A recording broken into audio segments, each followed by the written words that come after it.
and welcome to the BCV broadcast channel. I am your host, Pastor SaikoWoods. Please do the following. Please like, subscribe, share, hit the notification bell at the bottom of this video. That way, whenever I go live or post any content or information for you, the viewer, you'll be one of the first to view it. Also, if you'd like to support this ministry financially, you can do so by clicking the donation links below at the bottom of this video.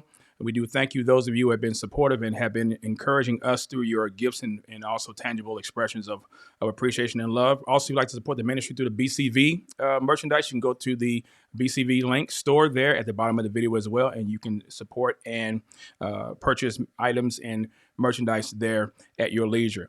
Listen, I am excited about today's interview. This is something I have been waiting to schedule, and now I have the man himself waiting in the green room. Just shortly, I'll be bringing him on. But I wanted to lay the foundation for those of you who have who know Sheriff Grady Judd. If you are in Polk County, he is a blessing to you. But if you are a lawbreaker, he is a nightmare. He is your worst nightmare if you're a lawbreaker. So, but nonetheless, I'm excited to have him on this broadcast here, and I look forward to having a great conversation with him. But I wanted to just lay the foundation and set the stage because, of course, you know, in this day in society, people do not respect the law. They don't respect God-ordained authority. They don't respect those who protect and serve our communities. And so that does not negate what the Word of God has to say. And so therefore, I want to do as we always do, lay the foundational scriptures and texts before bringing our guest on today. Romans chapter 13, verses 1 through 7, the Bible says, every person is to be in subjection to the governing authorities, for there is no authority except from God, and those which exist are established by God. Therefore, whoever resists authority has opposed the ordinance of God, and who have opposed will receive condemnation upon themselves. Verse 3, for rulers are not a cause of fear for good behavior, but for evil. Do you want to have no fear of authority? Do what is good, and you will have praise for the same. For it is a minister of God to you for good. But if you do what is evil, be afraid, for it does not bear the sword for nothing. For it is a minister of God, an avenger who brings wrath on the one who practices evil. Therefore, verse 5 says, it is necessary to be in subjection, not only because of wrath, but also because of conscience's sake. Verse 6, for because of this, you also pay taxes, for rulers are servants of God, devoting themselves to this very thing. Verse 7 says, render to all what is due them, tax to whom tax, custom to whom custom, fear to whom fear, honor to whom honor. And then also 1 Peter chapter 2, verse 13, the Bible says, submit yourselves for the Lord's sake to every human institution, whether to a king as one in authority, or to governors as sent by him for the punishment of evildoers and for the praise of those who do right. For such is the will of God, by doing right, you may silence the ignorance of foolish men. Verse 16, act as free men, and do not use your freedom as a covering for evil, but use it as bond slaves of God. Honor all people, love the brotherhood, fear God, honor the king. My guest, Sheriff Grady Judd, began his career at the Polk County Sheriff's Office, Florida in 1972 as a dispatcher. After transferring to the Patrol Division in 1974, he quickly progressed through the ranks, holding every rank from sergeant to colonel. Polk County overwhelmingly elected Grady to serve as sheriff in 2004. Sheriff Judd has earned higher education degrees through the master's level, having obtained both master's and bachelor's degrees from Rollins College. He is a graduate of the FBI National Academy, the Senior Management Institute for Police, the FBI Law Enforcement Executive Development Seminar, and the FBI National Executive Institute. He was a participant of the Jewish Institute for National Security Affairs Law Enforcement Exchange Program. Sheriff Judd has taught as an adjunct professor at both the University of South Florida and Florida Southern College. He is a Polk County School Board Hall of Fame inductee, a past recipient of Polk State College's prestigious Distinguished Alumni Award, the 2008 Boy Scouts of America Distinguished Citizen Award, Protect Our Children Junior Award, the 2013 Calios Leaders in Online Child Protection Award, as well as the 2013 Church Women United Human Rights Award. He is a past president of the Florida Sheriff's Association and the Major County Sheriffs of America, a national organization serving counties with a population of 500,000 or more. Grady has been married to Marissa since 1972, and they have 2 adult sons and 13 grandchildren. Again, I introduced for some and also those who are familiar with Sheriff Grady Judd. Thank you so much, sir, for joining. And it is a pleasure to have you on the broadcast, sir. Thank you. Pastor, it's my honor to be with you today. Yes, sir. Yes, sir. I wanted to read your bio because I wanted people to know a little bit about yourself.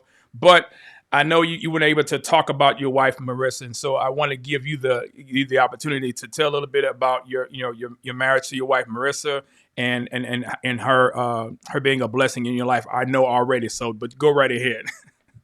Certainly, Marisa and I started dating when we were in high school, and I worked at an ambulance service part time. It was before we had paramedics and EMTs, and that's how I met her because she was a cheerleader of one of the high school teams, and she was the president of the Sevenettes Club, and she was working on a project with a friend of hers whose boyfriend was interning with us.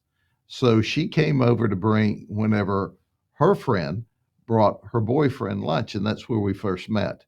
And I always think it was a God thing because literally when she walked up the sidewalk to the building and I looked at her, I thought, I think I'll marry her. And that was between our junior and senior year of high school. Now, she wasn't so bought up in that idea at the time, but finally I was able to talk her into it. So we dated through high school, and it seems crazy today. It was really crazy then. Yeah. We were engaged to be married during high school. Wow. So I graduated on a Friday night from high school. I started Polk Community College the next week to go to the police science degree program to be engaged in that. The sheriff at the time, Monroe Brannon, hired me in July of that year to be a dispatcher. And then my high school sweetheart agreed to marry me, and we got married on September 16th. So we have been married now our entire adult life, and this year will be 51 years. Wow. So I've really lived a charmed life and a God filled life because I do what I believe that the good Lord wants us to do, to look out for those in the community. So I think of myself as a servant to all of the people of this county and a shepherd for the community, looking out for their welfare to keep them safe. Sheriff, that is impressive, and thank God for you being a shepherd and a servant. And not too many, law enforcement officers, I would say, are able to have that type of confidence and even boldness to say that, especially in this day and time and society. I'm pretty sure you have been around long enough than I have to know the change in the climate of people being able to be bold for their faith and being bold in who they are in Christ, and so that is definitely something to be celebrated.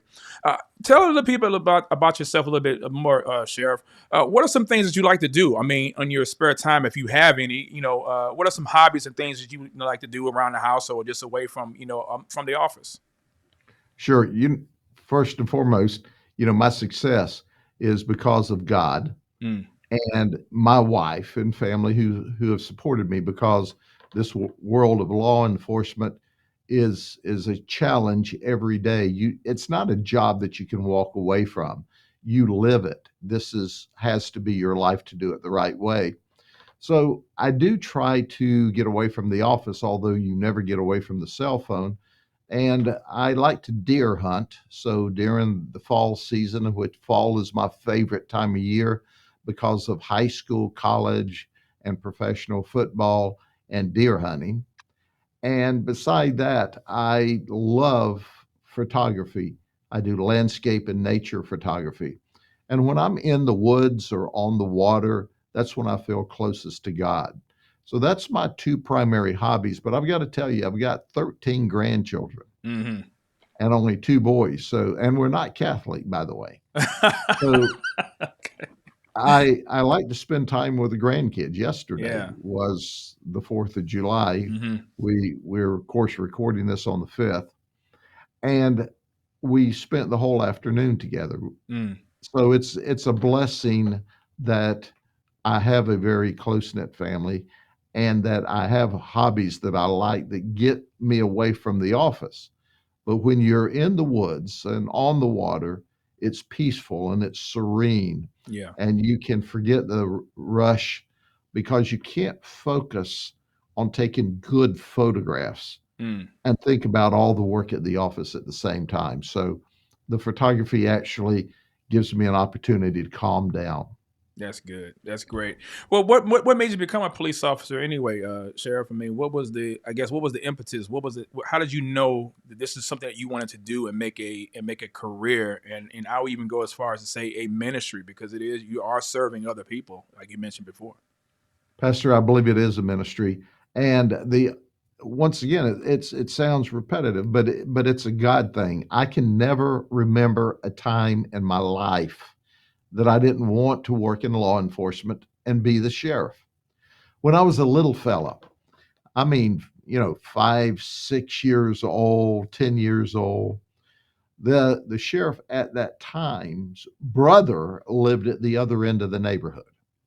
And occasionally, just occasionally, the sheriff would come down into the neighborhood to see his brother. And I would scamper down to just get a glimpse of the sheriff as he walked into his brother's house. And I would tell the kids in the neighborhood, even as a little fella, that one day I'm going to be the sheriff. And they'd say, "Oh, they're never going to elect a kid from Cumbie Road to be the sheriff." And I said, "Yes, they are. You just wait and see." Well, let's fast forward then when I was 18. That very same sheriff was the one that gave me the opportunity to work at the sheriff's office. Mm, Now, keep in mind, I never talked to him. I was wow. afraid to talk to him. I was Yeah. just a little kid. So I grew up wanting to be in law enforcement, and I can't explain it other than it's always been my interest. We had no family members that were in law enforcement. I had one uncle that was a sheriff in White County, Tennessee, way, way back in the day when I Mm, was like, 1 or 2 years old. But other than that, for I have no other family members in law enforcement. mm, So I've been energized by it from the very first day I started.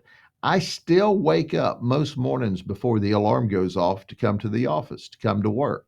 mm, I like helping people. I like being able to keep people safe. mm. I love the men and women of the sheriff's office that I work with. They're like my brothers and sisters. Well, most of them would say that they're like my children now because I've grown older. But Yeah. I truly see the heart and the soul of wonderful men and women who stand in the gap between good and evil, who lay Mm, their life on the line to protect people that they don't even know. mm. That's the kind of people that do this job. So it is truly how I got into the business. And once again, I always have wanted to do this. It's really amazing. And I still love it every day. Wow. What makes being a police officer or being a sheriff easy? What are some of the things that just makes it a blessing, to being a law enforcement? Sure, yes, the community who does not have much interaction with us, and Hmm. the overwhelming majority of the community does not have interaction with law enforcement because they follow the rules and they think law enforcement officers' job is to write tickets and to put bad guys in jail. And that's partially true. Most are surprised to find out that 80% of our day has nothing to do with law enforcement at all, but has everything to do with being a servant, with helping people in distress. And it's everything from traffic crashes that aren't criminal to traffic that needs to be moved along so people can get along with their lives. It has everything to do with helping the family of a drug addicted kid to get help. It has everything to do with working a death investigation of an unfortunate person that died by themselves, and you have to seek out why they died and find the family that may be estranged, or you may have to find this family that lost this person when they went into a world of drugs. Mm. So there's opportunities every day to serve. There's opportunities every day to help people out of a bad situation. And I can remember from the time I was a kid, if you really got in tough straits, you call the sheriff Mm. because the sheriff would figure out a solution. And that's what we do. I have a charity, and my charity this year has raised probably $450,000. Mm. Well, where does the overwhelming majority of that money go? It goes back into the community. It Mm. goes back into those that are less fortunate. It goes back to those who need help and don't know where to turn to. So while it's true that, yes, we arrest bad guys, we put bad guys in jail, we do that in order to keep the community safe. But we raise a lot of money. We do charitable work as on our own time. And we take that money and reinvest it in our community. That's why our community has a 51-year low crime rate. Mm. That's why our community trusts us, because we first trust our community and we invest in our community and they invest back in us. So we love the community.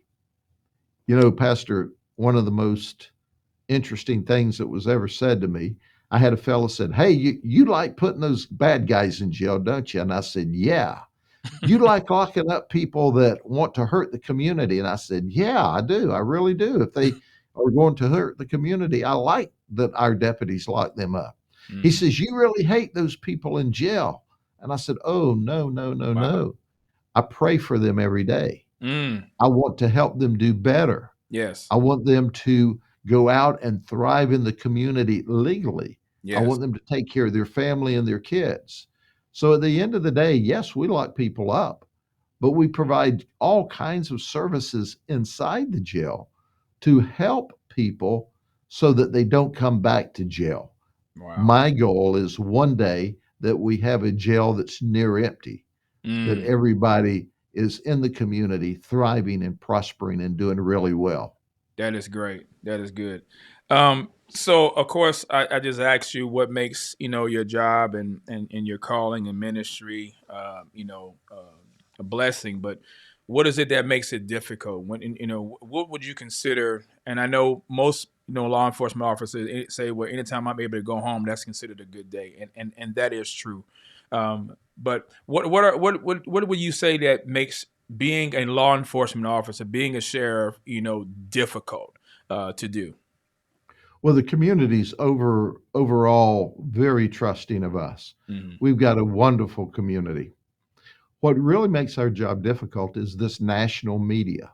They Mm. want to create a hate on the cops. They want to try to create the environment that people don't trust the cops, don't believe in the cops, that cops are bad guys. Well, certainly there's a small, small, small percentage of people across this country who don't trust the cops, who don't like the cops, who don't believe in the cops. But those people are the ones that are the law violators, or the law violators' families. And it's not all law violators, and it's not all law violators' family. It's just a small, small portion of that. Yeah. And then this national media jumps on the hate on the cops. Mm-hmm. Well, that's just not true. None of that nonsense that we've seen across the nation happens in this community. And you think, well, the sheriff must have a small county. Well, I've got a county that's over 2,000 square miles, Mm. larger than the state of Rhode Island. Wow. And we have a population of almost a million people, Yeah. about 787,000 people. But none of that ugliness we saw on the national news, where Mm-hmm. the media wanted to portray how the cops don't like the community and the community doesn't like them. That wasn't here at all. And you know what, Pastor? That wasn't so in most communities, large and small, Mm-hmm. across this nation. The media just took a few bad examples and tried to create that's the narrative Right. all over the nation, and it's just not true. And I'm glad you brought that up, Sheriff, because I was going to ask you, and you pretty much answered it. Do you believe that the media, for the most part, when we talk about the media, the mainstream media, not talking about the very small independent news Sure. organizations, but the mainstream media, you would say probably that they've done more to harm and hinder the good things that law enforcement officers and officers do in the communities and out around the city than what you see, like you mentioned earlier. So you would say that they don't really help you, but they more so harm and hinder the work that you all are doing. Well, Pastor, they're creating conflict and they're creating a persona or an image that's just not true. I Hmm. want to hearken back to what I call kind of the beginning of the current hate on cop movements. Sure, They talked about Trayvon Martin. Trayvon Martin. Do you remember those I sure days? do. Yes, sir. Tra- Trayvon Martin was not shot by a cop, That's right. he was shot by a citizen. Right. But you go out throughout the community after a period of time and all of the news coverage, and you had a majority of people that were angry with law enforcement that believed that the cops shot Trayvon Martin. And Hmm. that couldn't be further from the truth. So, Yes. my point is, they can take a half truth, which is as bad as a no truth, or Yes. they can take a falsehood and perpetuate it with some very, what I would call, gregarious people. Hmm. And the next thing you know, we have a full blown problem going on. Yes. Not once, Pastor, did I hear anyone say, well, there's about 900,000, almost a million cops in this nation. And of those almost million cops, they probably had 10 million, 15 million interactions Come on. today. Yes, sir. And Come on. they'll have that many tomorrow and the next day. Yes. Yes. Yes. They'll show one incident Yes. that's horrible, horrible, horrible, and no good law enforcement officer would ever defend that conduct. And they perpetuate that's normal conduct by all 900,000 of us who Mm. are having millions of interactions with the community, most of them overwhelmingly positive. Less than 1% of them probably are resisting and suggest that that's the way things are done. And our community knows that's not true because our community watches the national news and says, hey, those community members aren't us, That's right. and those cops aren't the cops we know here. That's right. And I would suggest that that's accurate across this great United States of America. Hmm. I love this country. I Yes. love the people. The people are awesome. Mm. But it just angers me to see how a national media, Yeah. it doesn't just have to be law enforcement, Right. Right. how they'll just try to tear people down, not improve systems, not improve disciplines, but just tear people down. And that's so sad. What can we do, to challenge that kind of rhetoric? I mean, you're talking about the media, and I'm pretty sure you've had enough of it to and to shake a stick at it. But what can we do to challenge this kind of rhetoric, especially when you know that it is not true? I think sometimes people say, "Well, I don't have a major platform, or I'm not a sheriff, or I'm not a content creator." But I believe it starts at the grassroots level. But what are some ways that we can push back on this false narrative that is really causing, like you said, conflict, and is not bringing us together. It's not causing us to be able to fight the real enemy that is really out here in our communities today. Well, Pastor, you're exactly right. Everyone doesn't have what they call the bully pulpit that I do and that really you do with your Right. wonderful program. But everybody's got social media. And those that don't have a pen and paper, you need to take those folks to task. Write them a letter, send them an email, tell them that's not America. That's not my state. That's not my county. That's not my city. That is an aberration. That is an exception to the rule. Why don't you focus on the good? I've got a great relationship with our local media here, but I call balls and strikes. If Hmm. they're out of line, I tell them so, and I'll tell them on television. Now, they don't always air it, but they get to film it. And at the end of the day, people appreciate that. Mm-hmm. Why am I as popular as I am with the community? Because I tell people the truth. And I Yes. look them in the eye and I talk about the good. I talk about the special people. I reinforce that this is a great county, a great state, a great nation. Mm. And we can't allow a few horrible examples Yeah. to create who we are. Yeah. So everyone in the community, all of the great people need to, instead of sitting there quietly, because if you're quiet, you're accepting that conduct. Mm. That's They good. need to speak up and Yes. speak out. Yes, sir. That's good. You mentioned about you call balls and strikes. So I just got to ask you this question: have you ever been accused of being mean? Have you ever been accused of being too harsh and terse? You know that you basically don't care. Have you been charged with those types of personality claims? Once again, the negative people, usually the ones that we arrest, are some of the people that we arrest. Families said, "Oh, the sheriff was too tough, or he was hard on us." I had a lady one time stop me and say, "You put a picture up of my son who'd been arrested for robbery." And I said, "Well, what was his name?" And she told me, and I said, "Well, yes, ma'am, I sure did that." She said, "I wish you wouldn't do that." And I said, "Well, I tell you what, when he quits robbing stores, Come I'll on, quit holding this picture up for the media." come on, sir, come on.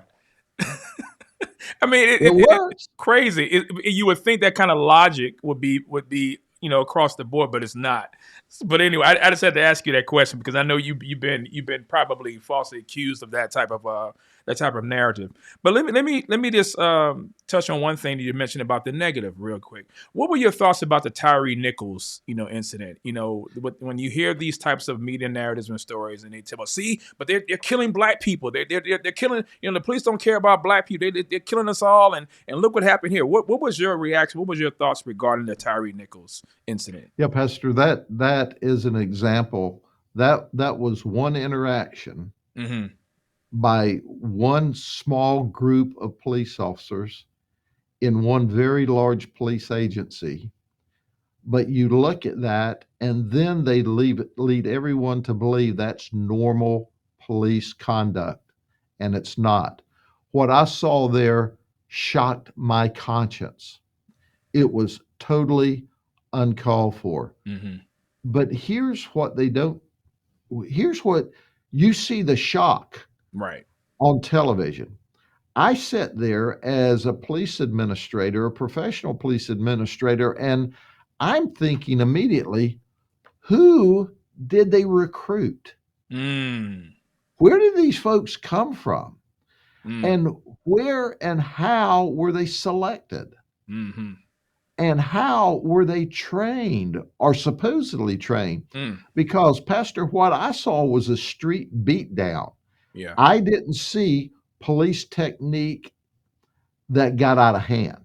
Gotcha. I saw a group of people acting wild and totally out of control, not not police procedure that went way overboard. So Mm-hmm. my point is, who are these people Yeah. and how were they trained and who in the world selected folks like that in the first place? Yeah. So that there is no excuse, clearly no excuse for that conduct. Yeah. But So if you look to see, they're all going to be held appropriately accountable as they should be. right. Then we need to hold the agency accountable. Where Mm. did you get these folks from? Yeah. Did you train them? Obviously, you didn't. Wow. Did you selected them? How did you select them? Should you have selected them? What kind of background did you do? I mean, there's a lot of questions. If the community has 1,000 questions, I have 10,000 questions about that event. Mm. So you being, in law enforcement, you being a sheriff, has that increased your, I guess you can say, your selection process of how you train and what are some things that you're doing, or that you see nationwide, locally that is impacting how you hire, deputies and bring them on to your, to your staff in your office? Sure, Pastor. First and foremost, I may be the toughest critic of Mm, our industry, the police industry, because I know we can always do better. No sure. matter how professional your shop is today, you need to try to be a little more professional tomorrow. And the reality, most law enforcement agencies like ours provide a very detailed application process. Wow. And then after the application process, we do a very detailed background investigation. And how many places where you go to work today, other than law enforcement, do they actually send someone out to talk to your neighbors before they Hmm. hire you? That's good. And then we give polygraphs and psychologicals to make sure that you first tell the truth, because if you can't trust the cops, who can you trust? Right. And then to see if you have the psychological personality to do this very dangerous job. Right. So we give a thorough background investigation to include psychologicals, polygraphs, and physicals to make sure you're capable of doing the job. Mm, People who jump through all of those hoops hire the very best for our industry. But even with all of that, occasionally there's going to be a bad apple. Do you know why? hmm. Because we hire from the human race. Right. That's right. And despite all our efforts to the contrary, we're going to have an occasional person in our industry that does something that they shouldn't do. The question is, do they stay in your business or do you get them out Mm, before they pull a deal like we saw in Memphis, Tennessee? right. Or do you get them out whenever they do something horrible? Hmm. So at the end of the day, it's once you hire them, then how do you give ongoing supervision and ongoing training? And do you hold people accountable? And if they show a proclivity to be violent when they should not be, what are you doing about it? Right. You'll find out in almost every one of these events, the people had an earlier opportunity to get rid of that bad apple and they didn't. Mm, Well, in our shop, we get rid of the bad apples. that's good. That's good. Um, so you're recruiting. Is it just in Florida? Are you doing more than just recruiting people? For the PCSO, or what are some, focuses are you for looking for nationwide? Is it just local or is it nationwide? What is your scope and your reach for that? Well, Pastor, thank you. We recruit nationwide. We've had 80,000 new people move into our county in the last year. I'm sorry, the last 3 years. Now, think about this for a second. We're on schedule for 30,000 to move into the county this year. We're the number one growing county in Florida and the seventh fastest growing county in the United States. So, as a result, our Board of County Commissioners, which are simply the very best, have authorized me from now through next summer to hire 76 new positions. And 76 new positions are difficult to fill because you have to go through 100 applications Hmm. to find 10 people that can pass our background. Wow. So we recruit from all across the nation. If some young man or woman or someone's family sees this and their young son, daughter, friend, relative are interested in law enforcement, tell them to come see us. Sure. And then I have some say, well, I don't really want to carry a gun and be a deputy. That's okay. We have crime analysts, Mm, we have communication specialists, we have administrators as well. HR, human resources. We mm, have a finance department. I hire CPAs and veterinarians for our animal control. I hire mm, doctors and nurses. So it's not just law enforcement. We're recruiting across the spectrum. mm. If you have a specialty, there's a good chance that we may have a need for that. So at the end of the day, we have been very successful with our recruiting and with our training, but we need more Yeah, because the county's growing. So come see us. that's We'd good. love to have you as a star on our team. That's good. What makes Polk County, or what makes Florida's, I guess you can talk about, let's talk about crime, and I just want to let you ask this last question, because I want to know what makes Polk County, what makes Florida's low crime policies or laws different from California. I'm pretty sure you're aware of California law, but what's the difference in the comparison and contrast between the two? Well, Pastor, I'm very outspoken about that when I go to the retirement communities as people move here from Mm, California, and they move here from New Jersey and New York and Detroit and the the Michigan area. I tell folks clearly, do you know why crime's out of control in those places and not here?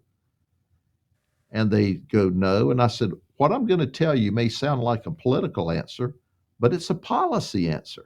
It's mm. who you elect to public office. Come on, Who sir. you elect is your governor, in your House of Representatives, your senators, your mayors, your Mm, city commissioners, your county commissioners. They make the laws.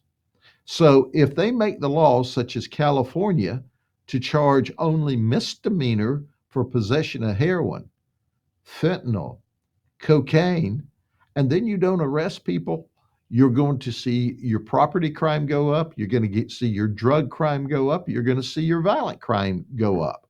right. The people in California that voted for the majority of the people that passed that law got what they asked for. In Florida, we do it the other way. We have a forgiving criminal justice system. However, if you're a prolific criminal or you're a violent criminal, then you go to jail. You're Mm, going to serve 85% of your sentence. There's 10, 20 life laws, there's minimum mandatories. We're not going to put up with that nonsense. that's right. So that's the difference. It's who you elect and what laws they pass. So if you don't like the way it is in California, you've got to elect you a new group of people that will change the law. Mm. And obviously, California seems to like being victimized more than Florida does. It's, So there you go. yeah. I encourage I encourage the thieves from here and the drug addicts from here to go to California. They won't lock you up. They'll let you go. Yeah. So if you'll go there, it'll just make us that much safer in Florida. Exactly. So you had a gentleman. You had lunch with a gentleman, and we know him. I know a mutual friend, mutual brother. This gentleman here. Do you recognize this picture? I'm not sure if you see it on the screen. This is Scott Newman. You recognize this Yes. man? Okay. He had reached out to me, and matter of fact, we've been friends for years. But he had told me that he had lunch with you. Matter of fact, he said you came right to his table and y'all had a great Yes. conversation. And I said, wow. I said, well, I'm going to have Sheriff on. He's like, what? I said, yeah, I'm going to have him on. And so he wanted me to ask you about the story of you arresting a man for stealing a Coke. What was that? Give me the background from that, if you don't mind. Sure. That's how you tell the difference in California and Florida. So in California, if you commit a misdemeanor, it's $900 or less in theft, right? And if you have a misdemeanor theft, they write you a citation, they don't take you to jail. So here in Florida, we had a guy who walked into a local convenience store and he got a $2.17 drink. Mm, And he walked past the point of sale, and the lady said, sir, you've got to pay for your soda. Oh, yeah, I know. And he went on toward the door. She followed him to the door and said, sir, please return and pay for your soda. He says, yeah, I'll take care of that. He pushed the door open. He got into his car. mm, She walked up to the car and said, sir, you have stolen our soda. Please pay for your soda. And he said, yeah, I'll do that. And he drove off. In California, they'd let you go. They wouldn't call. Doesn't do any good to call the cops. They're not going to do anything anyway. mm, But this lady called because she trusted us and we trusted her. mm, She gave us the man's description, the tag number, and the kind of car and the direction he traveled. We saw the car out on a main highway and stopped him. He was very nice to us. And We walked up to the car and asked for his driver's license. He said, "Officer, can you tell me why we stopped you?" And he said, "Yes, sir. You see that drink in your console there? It's $2.17. You failed to pay for it." Then he became indignant. He said, "You stopped me for stealing a $2.17 drink?" And we said, "No, sir. We stopped you because you're a thief. The value of it makes no difference. Now, sir, if you would, just please step out of the car." And he said, "What for?" And our nice deputy said, "Because it's much easier to put these handcuffs on you if you're standing up." He said, "You're going to take me to jail?" And we said, "For stealing a $2.17 drink?" "No, sir. We're taking you to jail for stealing. The value makes no difference." So as we handcuffed him, he said, "What are you going to do with my car?" And we said, "Sir, we're going to tow it, but all of our tow companies that are on our rotation have to have a secure area so your car will be safe until you bond out of jail and can pick it up." "You mean I got to post a bond?" "Yes, sir. It's $500. He Man, said, "$500 for a $2.17 drink?" "Yes, sir. But if you want a bondsman, it's only $50. That's your choice. And then you can go get your car out of impound. But I just bet it's going to cost you more than $2.17." So think about that, Pastor. Do you think he bonded out of jail? Now, he hasn't even been to right. court yet, right? Do you think he bonded out of jail, went and got his car, and drove to another convenience store and stole? I I would, don't think so. yeah, I think you strongly It, discourage him from doing that. so that's the difference in California and Florida. Hmm. We tell folks, look, the overwhelming majority of the people in Florida respect each other. They respect each other's property. If you come to Florida and you don't respect our property and you steal, you victimize, we're going to hold you accountable. Yes. So it's true. You come to Florida on vacation, you'll leave on probation if you steal here. You have some witty sayings too, Sheriff. I mean, when I watched, I played the highlight at the beginning of the broadcast, and I was laughing because I mean, you have some one-liners that are just, I mean, it's just so witty and it's so straight to the point. It's just hilarious, but it's true. I mean, it's true what you say. I know there's another sheriff. I'm not sure if you recognize this gentleman, but y'all must have a lot of people that don't play any crap when it comes to to breaking the law in Florida. And I think this is just gentleman And here. as I said, if somebody's breaking into your house, you've got all the right in the world to defend yourself. So, um, of course, he didn't get hit, and now we have to pay for him. So, I mean, that was just funny. That was just funny to me. Do you know who this gentleman was?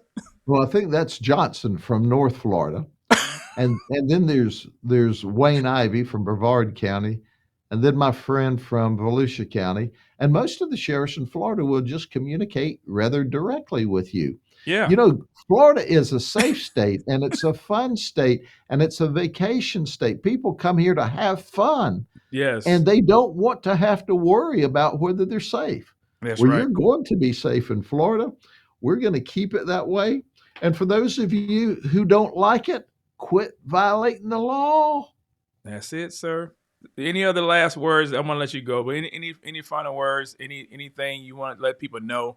Again, you put the invitation out for anyone who wants to be a part of the Polk County Sheriff's Office. But any closing thoughts? Any final words you wanted to add, sir? Before I let you go.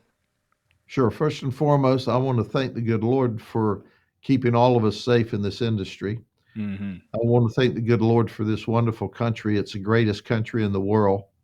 And I thank all the men and women that are listening to your broadcast today for being wonderful Americans, because the overwhelming majority of everyone in this United States are wonderful, wonderful contributing Americans. We don't all think exactly alike, but that's a good thing. If we all thought exactly alike, it would be scary and it would not be the wonderful country that it is. So thank you for being real Americans. God bless you. God bless you too, sir. Thank you, Sheriff Grady, for your time, and God bless you in the Polk County Sheriff's Office. And hopefully we'll be keeping in touch, and I'll talk to you soon. Thanks, Pastor. I look forward to interviewing with you again. All right. God bless you. Take care now. Bye-bye. All right, y'all. That is the one and only Sheriff Grady Judd. Again, I'll put the link up in the description if you want to reach out to him and be a part of the Polk County Sheriff's Office. You would definitely will be utilized and used there. And also shout out to Carrie and also to Keith. Those are the people behind the scenes making this broadcast happen and this interview possible. So I want to publicly thank them as well. So, ladies and gentlemen, brothers and sisters, I do appreciate it. It is an encouragement to see, people, that are bold in their faith and also bold in upholding the law. And so let's pray for Sheriff Grady Judd, pray for his deputies, pray for all of those at the Polk County Sheriff's Office and others around this globe and around the world, especially here in the United States, y'all. We know we need it. We know we need it. But again, thank you all so much for supporting this channel. Again, hopefully you will see more interviews like this with others. My goal is to, help everyone see that God has a remnant. God has a remnant of believers that are in positions of authority who don't follow the narrative of the woke culture, do not follow the narrative of the mainstream media. They push back on that kind of stuff, but it takes all of us to do that. So hopefully and prayerfully we'll be able to continue to, sound the alarm and help these men and women who put on a uniform to protect our communities and help us to live safer and peaceful and quiet lives. So anyway, again, I'll put the information below if you want to reach out to the sheriff's office, and also they're able to connect you with other, agencies here in the country as well. So, but yeah. So if you'd like to support this ministry, again, you can do so, and I'll put the information again below at the bottom of the video as well. But please like, subscribe, and share this video. I want to get the word out that people like Sheriff Grady Judd are doing the work, y'all, and we need to support agencies and law enforcement officers like that. If you'd like to support the ministry financially, you can do that also by clicking the donation links as you see it ticketed across the screen as well. We do appreciate that. And thank you so much, those of you who have been faithful in supporting this ministry and this channel. Again, the BCV merchandise, you can also support this ministry by purchasing merchandise there, new shirts that are out and in store. You can purchase that and those items as well. But anyway, that is it for me. That is my time. I thank you all so much for yours. And y'all know the drill. Whatever you do all to the glory and honor of God. God bless. Thank you for sharing this night. God bless you. Good night. You're still here? It's over. Go home. Go. It's over! It's over, ladies and gentlemen! Mama, I love you. P.O.P. all the time. Right, these all good pimp spoil, baby. Don't point your guns and shoot at law enforcement officers if you don't want to be shot. We shot back because he shot at us, and we shot at him a lot.